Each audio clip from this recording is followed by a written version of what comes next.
Welcome. Good morning, all of you.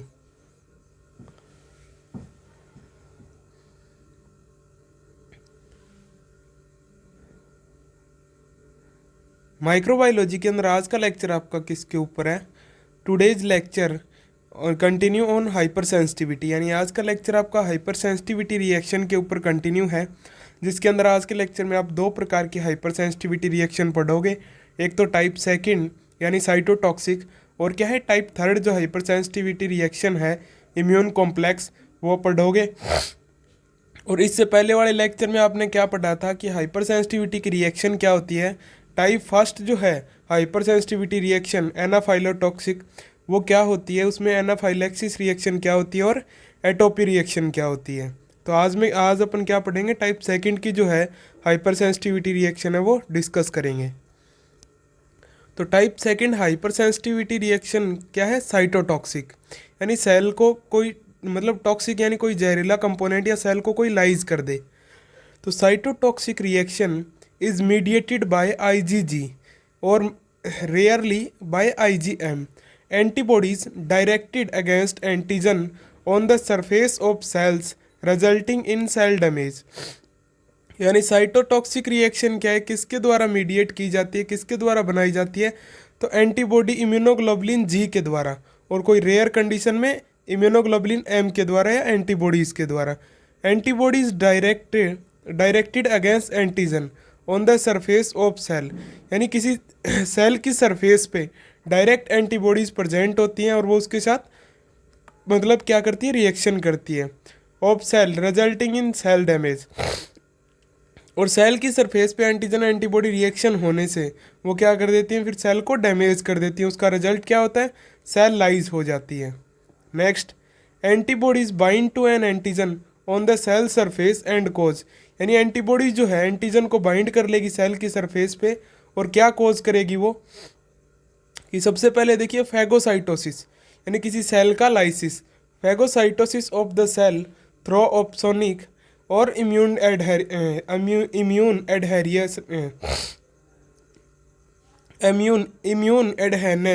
यानी immune system के ऊपर, यानी क्या, तो एक सेल का लाइसिस करेगी फैगोसाइटोसिस, या फिर क्या इम्यून एडहेरेंस का मतलब क्या है, वो सेल की सरफेस पे चिपक के उसको लाइज कर देगी। इम्यून का मतलब एंटीजन एंटीबॉडी कॉम्प्लेक्स किसके ऊपर है, सेल की सरफेस पे चिपक गया। एडहेरेंस का मतलब है चिपकना।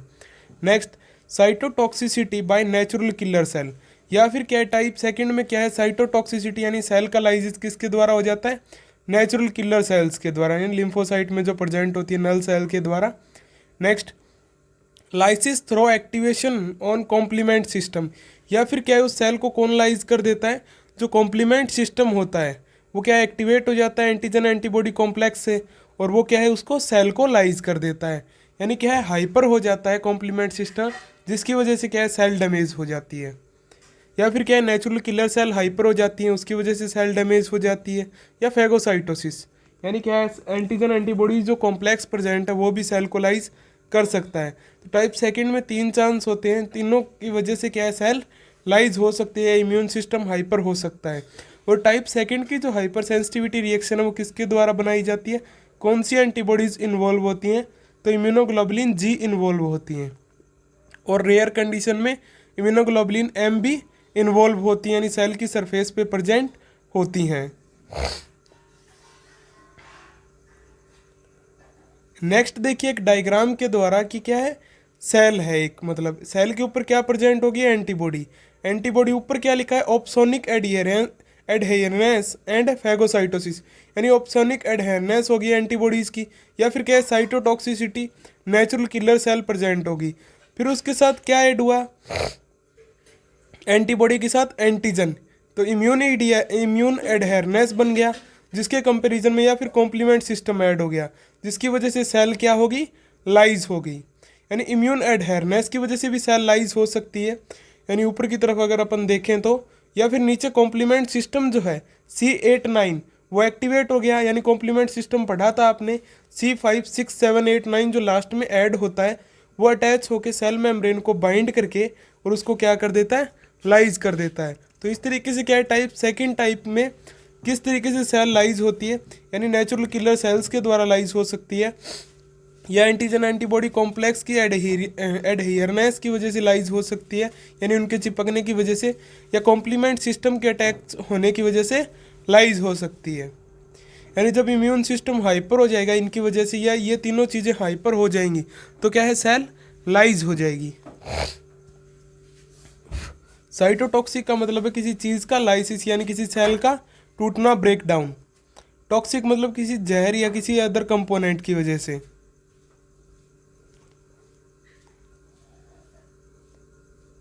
तो ये डायग्राम आपको बनाना है अच्छे तरीके से, ताकि क्या है, टाइप सेकंड टाइप की हाइपर सेंसिटिविटी रिएक्शन अच्छे तरीके से समझ में आए आपके।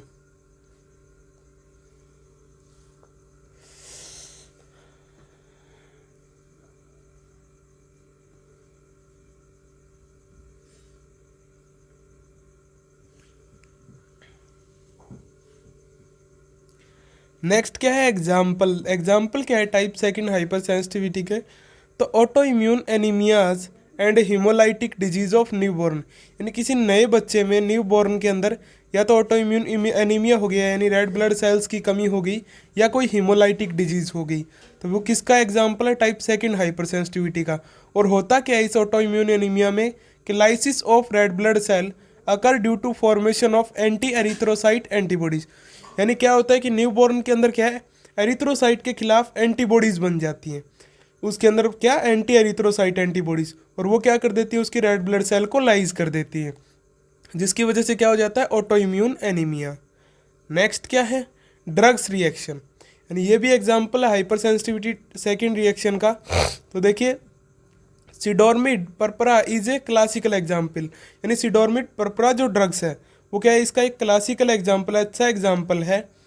नेक्स्ट देखिए, ए सेडेटिव ड्रग, यानी एक सिलेक्टिव या एक सेडेक्टिव ड्रग है जो नॉट यूज नाउ डेज, यानी अभी के दिनों में इसको काम में नहीं लेते। Combine with platelets and antibodies, यानी जो सिडोर्मिड ड्रग है वो किसके साथ कंबाइंड हो जाएगा, प्लेटलेट और एंटीबॉडीज के साथ। Platelet and antibodies are form, और वो कंबाइंड प्लेटलेट के साथ अगर अटैच होगा तो उसके खिलाफ क्या बन जाएगी, एंटीबॉडीज बन जाएगी। उस किसके खिलाफ, जिन प्लेटलेट के ऊपर सिडोर्मिड परपरा ड्रग्स कोटेड है, यानी जिसके ऊपर उसने लेयर बनाई है, उनके खिलाफ एंटीबॉडी बन जाएगी। Next, on subsequent exposure to drug, यानी जब कोई ड्रग्स की ज़्यादा मात्रा एक्सपोज होगी, यानी दोबारा कोई कंडीशन में, तो एंटीबॉडीज अटैक द प्लेटलेट, तो एंटीबॉडीज क्या है, प्लेटलेट के ऊपर अटैक कर देगी, यानी जो प्लेटलेट किससे कोटेड है, सिडोर्मिड से, उसके ऊपर अटैक कर देगी, लीडिंग टू थ्रोम्बोसाइटोपेनिक, यानी जिसकी कंडीशन में क्या हो जाएगा, थ्रोम्बोसाइटोपेनिक या फिर थ्रोम्बोसाइटोपेनिया की कंडीशन आ जाएगी, जिसको क्या बोलते हैं, थ्रोम्बोसाइटोपेनिक परपरा बोलते हैं। यानी ये टाइप सेकंड की हाइपर सेंसिटिविटी रिएक्शन के कारण होता है, जिसकी वजह से क्या है, सिडोर्मिड परपरा ड्रग के कारण क्या एंटीबॉडीज फॉर्म हो जाती है प्लेटलेट के खिलाफ, और वो प्लेटलेट को लाइज कर देती हैं, डैमेज कर देती हैं, जिससे प्लेटलेट की कमी होती है, जिसको बोलते हैं थ्रोम्बोसाइटोपिनिया। और होती किसकी वजह से है, परपरा ड्रग के कारण, तो इसको क्या बोलते हैं, थ्रोम्बोसाइटोपेनिक परपरा बोलते हैं। तो दो एग्जाम्पल हैं इसके, एक तो ऑटो इम्यून एनीमिया और दूसरा क्या है, थ्रोम्बोसाइटिक पेनिक परपरा। तो ये दो एग्जाम्पल है type second hypersensitivity reaction के।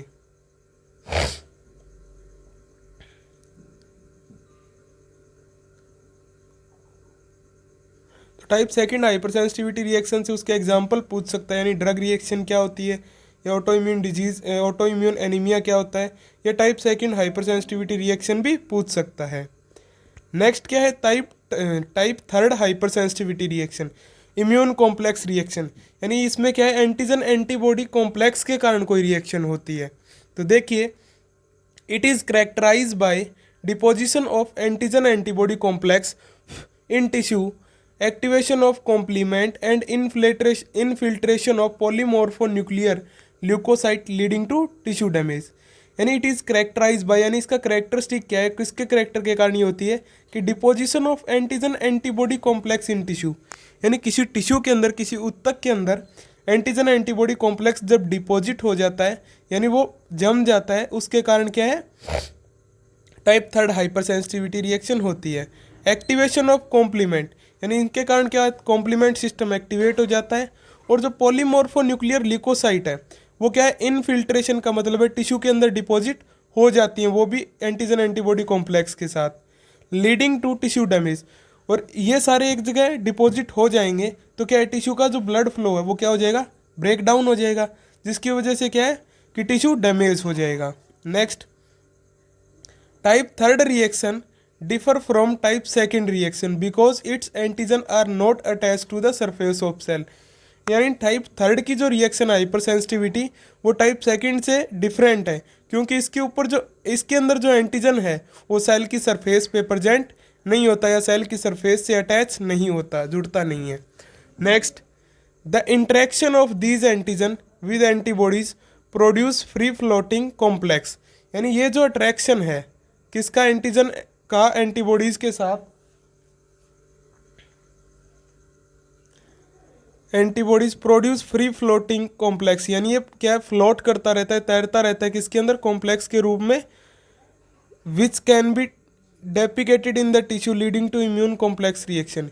यानी ये जो एंटीजन्स हैं वो एंटीबॉडीज को प्रोड्यूस करते हैं और ये फ्री फ्लोट करती रहती है, ये कॉम्प्लेक्स जो क्या है डेपिकेट हो जाता है, जम जाता है किसके अंदर, टिश्यू के अंदर, और जिसके लीडिंग यानी जिसका रिजल्ट क्या होता है, इम्यून कॉम्प्लेक्स रिएक्शन हो जाती है। यानी एंटीजन्स तो घूमते रहते हैं और जो क्या इंटरेक्ट हो जाते हैं फ्री फ्लोटिंग यानी तैरते हुए, और एंटीजन एंटीबॉडी कॉम्प्लेक्स बनाते हैं जो फ्लोट करता रहता है कॉम्प्लेक्स, और वो किसी टिश्यू के अंदर जाके डैमेज हो जाता है, सॉरी डिपॉजिट हो जाता है। डिपॉजिट होने की वजह से क्या है, इम्यून कॉम्प्लेक्स रिएक्शन के कारण क्या हो जाता है, टिश्यू डैमेज हो जाता है। तो यानी जब कोई antigen antibody complex free float करता हुआ किसी एक जगह डिपॉजिट हो जाए, जम जाए और उसका ब्लड फ्लो ब्लॉक कर दे, जिसके कारण टिश्यू क्या है, डिस्ट्रॉय हो गया, तो उसको रिएक्शन को क्या बोलते हैं, type third hyper sensitivity. Next देखिए कि two typical type third reaction are included, यानी दो मुख्यतः टाइप सेकंड रिएक्शन इंक्लूडेड है, जैसे आर्थस रिएक्शन लोकलाइज हो गई, या फिर due to relative antibody excess and serum sickness. यानी क्या है, एक तो क्या है आर्थस रिएक्शन है, और क्या है कि ये क्या एंटीबॉडीज के एक्सेस होने के कारण, दूसरी रिएक्शन क्या है, सीरम सिकनेस है जो जनरलाइज रिएक्शन है because of relative antigen excess. यानी जो आर्थस रिएक्शन है वो तो एंटीबॉडीज के एक्सेस होने के कारण होती है, और जो सीरम सिकनेस है वो किसके कारण होती है, एंटीजन के एक्सेस होने के कारण होती है।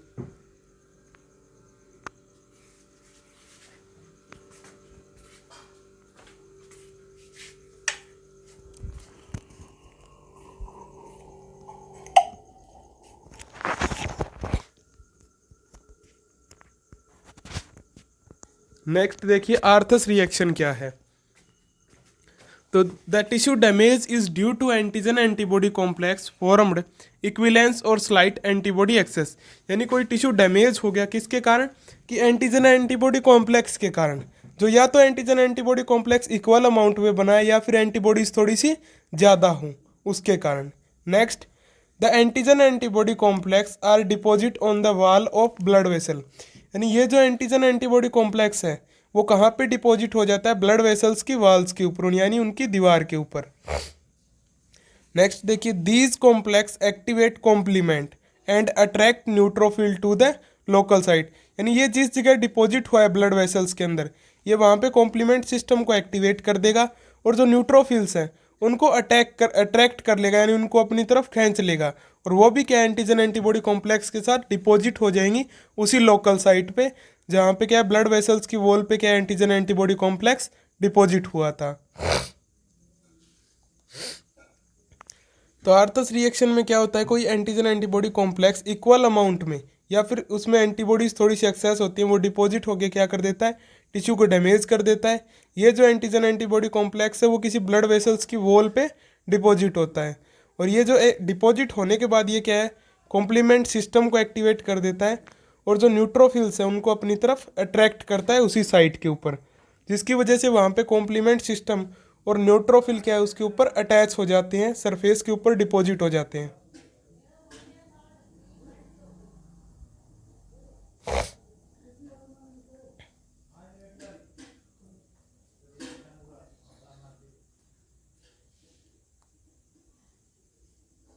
डिपॉजिट हो जाते हैं वो।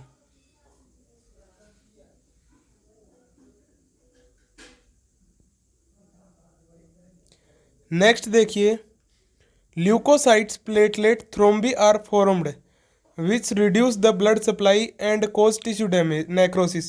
यानी ल्यूकोसाइट्स और प्लेटलेट्स जो हैं उन्होंने क्या बना लिया, वहाँ पे एंटीजन एंटीबॉडी कॉम्प्लेक्स के ऊपर एक थ्रोम्बी बना लिया, ब्लड क्लॉट बना लिया। विच रिड्यूस द ब्लड सप्लाई, यानी जो टिश्यू के अंदर ब्लड वेसल्स के अंदर से ब्लड सप्लाई हो रही थी वो क्या हो जाएगी, रिड्यूस हो जाएगी। यानी किसी टिश्यू तक प्रॉपर ब्लड नहीं पहुंच पाएगा, ऑक्सीजन नहीं पहुंच पाएगी। एंड कॉज टिश्यू नेक्रोसिस, जिसके कारण क्या हो जाएगी, टिश्यू नेक्रोसिस हो जाएगी, यानी टिश्यू डैमेज हो जाएगा। सेकेंड एग्जाम्पल क्या है इसका, type third hyper sensitivity reaction का, तो सीरम सिकनेस। तो it is a systematic form of type third hyper sensitivity reaction. यानी ये एक सिस्टमेटिक फॉर्म है किसकी, type third hyper sensitivity reaction की। It appear following a single injection of high concentration of foreign serum. यानी ये कब होती है कि कोई सिंगल इंजेक्शन या फिर कोई इंजेक्ट हो जाता है, क्या, हाई कंसंट्रेशन का फॉरेन पार्टिकल इंजेक्ट हो जाता है सीरम के अंदर, यानी एंटीजन इंजेक्ट हो जाता है। Antibodies to foreign serum reach high enough titre by 7 to 12 days, but still some excess antigen remains in the circulating blood. तो इस फॉरेन एंटीजन के खिलाफ जो एंटीबॉडीज है वो 7 से 12 दिन के अंदर हाई टाइटर के अंदर, हाई क्वांटिटी के अंदर क्या है, बन जाती हैं, फॉर्म हो जाती हैं, एक्टिवेट हो जाती हैं। But still some excess antigen remains in the circulating blood. और उसके अलावा भी क्या है कि कुछ एंटीजन्स बच जाते हैं किसके अंदर, सर्कुलेटिंग ब्लड के अंदर। यानी कुछ एंटीजन्स के खिलाफ तो एंटीबॉडीज बन जाती हैं 7 से 12 दिन के अंदर हाई क्वांटिटी में, लेकिन कुछ एंटीजन्स ब्लड फ्लो के अंदर फ्री रह जाते हैं और वो सर्कुलेट होते रहते हैं।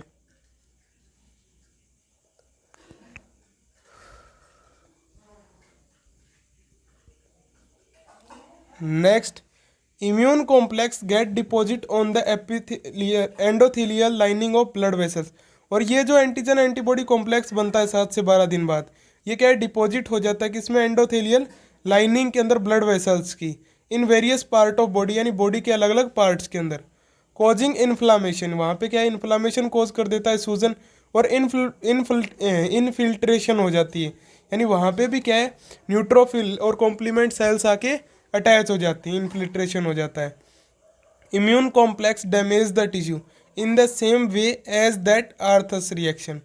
और ये इम्यून कॉम्प्लेक्स भी फिर उस टिश्यू को डैमेज कर देता है किसके जैसे, जैसे आर्थस रिएक्शन में टिश्यू डैमेज होता है उसी सेम पाथवे के अंदर, उसी सेम परिस्थिति की जैसे कंडीशन में। Next, some important immune complex disease are, यानी कुछ एग्जाम्पल क्या हैं सीरम सिकनेस के, तो जैसे पोस्ट स्ट्रेप्टोकोकल ग्लोमेरुलोनेफ्राइटिस, यानी स्ट्रेप्टोकोकस का इन्फेक्शन हो जाता है किसके कारण, ग्लोमेरुलस नेफ्राइटिस में। Next, and dengue haemorrhagic fever, यानी डेंगू के कारण जो हीमोरेजिक फीवर आता है, यानी ब्लड वेसल्स के डैमेज होने के कारण प्लेटलेट के जो फीवर आता है वो भी किसका एग्जाम्पल है, टाइप थर्ड हाइपर सेंसिटिविटी की, यानी सीरम सिकनेस का एग्जाम्पल है।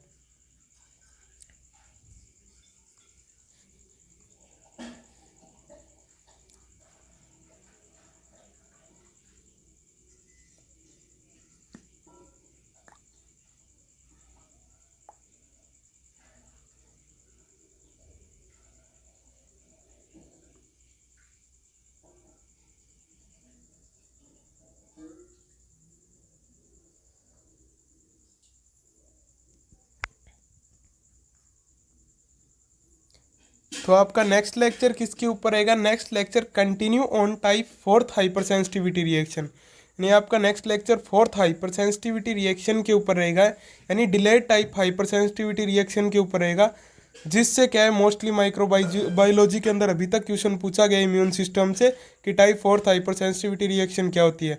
यही मेन है जिसके ऊपर जो मोस्टली क्वेश्चन पूछा जाता है। और क्या डिस्कस करेंगे कि मोस्ट इंपॉर्टेंट क्वेश्चंस क्या हैं इम्यूनिटी के, वो भी अपन नेक्स्ट लेक्चर में डिस्कस करेंगे कि हाइपर सेंसिटिविटी के अलावा कहाँ कहाँ से क्वेश्चन आ सकता है। तो वो सब अपन नेक्स्ट लेक्चर के अंदर डिस्कस करेंगे। अभी तक आपने 2-3 टाइप पढ़ लिए हैं, टाइप फर्स्ट, टाइप सेकंड और type third hyper sensitivity reaction के। Thanks to all.